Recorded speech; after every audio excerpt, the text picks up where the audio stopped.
السلام عليكم ورحمة الله وبركاته. أهلا وسهلا بكم في لقاء جديد مع موعد توقيت والقناة الناقلة لمباراة منتخب تونس ومنتخب جنوب أفريقيا في لقاء الجولة الثالثة والأخيرة من دور المجموعات من بطولة كأس أفريقيا 2024.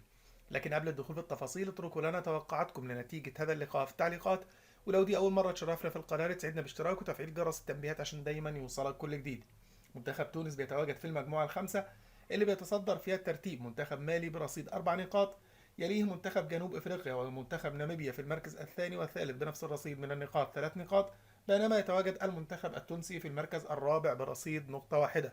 وبهذا يحتاج منتخب تونس إلى الفوز في هذا اللقاء للعبور إلى دور ال16 بمشيئة الله. تنطلق صفير بداية لقاء منتخب تونس مع منتخب جنوب أفريقيا اليوم الأربعاء 24 من يناير 2024 على الساعة 8 مساء بتوقيت مكة المكرمة وسوريا ولبنان والعراق، 7 بتوقيت مصر والسودان وليبيا وفلسطين، 6 بتوقيت تونس والجزائر والمغرب.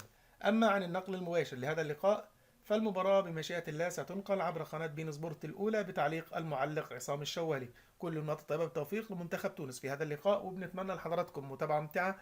دمتم في رعاية الله وأمنه، والسلام عليكم ورحمة الله وبركاته.